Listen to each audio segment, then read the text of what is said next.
There we go. Okay, so first thing for the sweep rowers is going to be how to hold on to the oar, okay? So this is an important thing. Obviously, it's your only connection to the water, so make sure we get this right. So outside hand, whatever that happens to be, obviously if you're on port side, it's going to be the opposite hand, but you're going to have it just on the end of the oar, okay? I like to have my pinky off the end. You don't have to do that, but we don't want it like here. You want to have as much leverage as possible, okay? That's going to give you a lot of room at finish too. If you have it in here, it gets a little awkward. So hand on the end of the oar, I like the pinky off, and then the other hand is just going to be in a comfortable position about the midpoint of this handle, okay? If you have it too far out, it gets very uncomfortable. If you have it too far in, you kind of hit yourself if you come into the finish. So just about a midpoint so that you have a lot of clearance here, so that that arm can go by your body when you're all the way into the finish. Okay, does that make sense to everyone? Cool.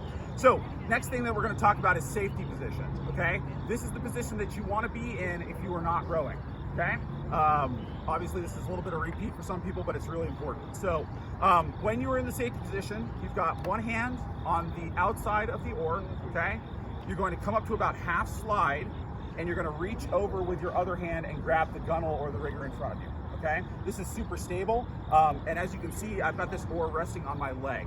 Now, if we need to change the set of the boat, so for instance, the boat is down to your side, you're leaning like this, so it's down to the rigger that you have, all you need to do is push up your leg towards your knee, and you can see what happened is the blade went down, okay? That's gonna push the boat off that side. Now, if it's the opposite, then we gotta go the opposite way, okay? So you're gonna pull it towards you, you can see the blade went up, and that's gonna let the boat come down to that side. Does that make sense to everyone?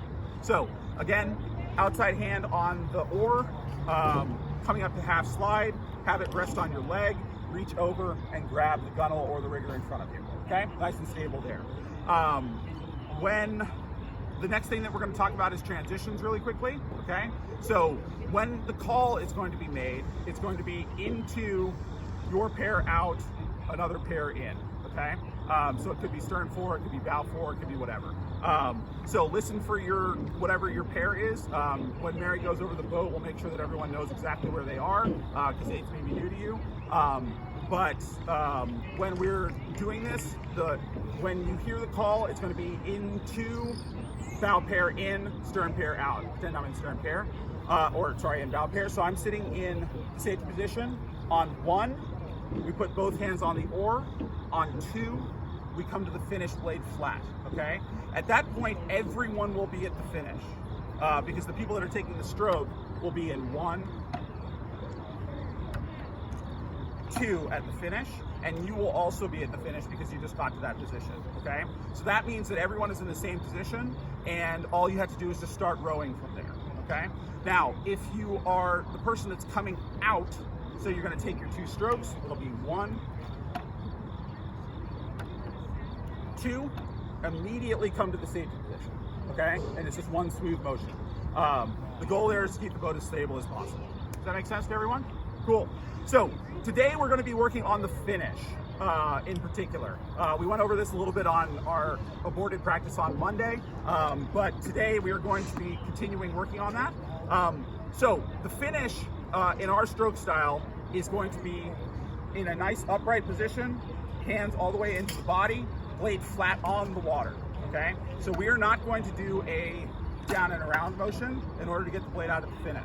All that happens is you come through the stroke, let the blade flip out on the surface of the water, okay? Now, when the hands go down and away, the blade will come off the water again, but at the finish, we want it just sitting on the surface of the water. It's super stable there. That's where the boat is most stable, so we want to make sure that that's a point of collection, okay? What else am I missing? Oh, so the drill that we're going to do today is pause at the finish, okay?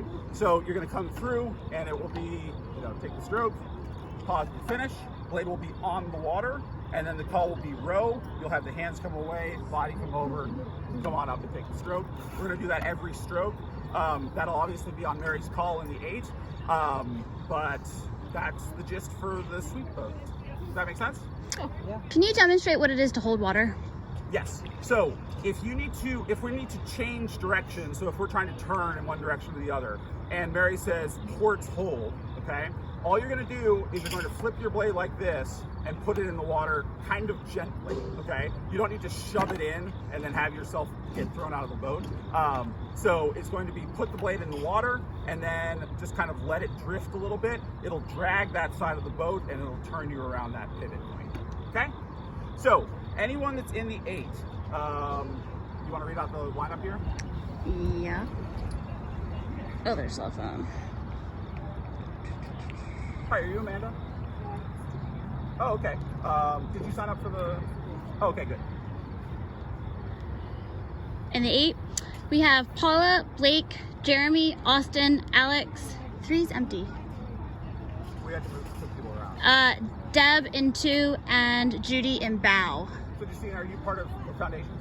And you should be signed up. Oh, Where am I? I'm sorry. oh okay, You good. are in we just 2C. didn't have you toggle as a 2C? practice. That's no Yeah. problem.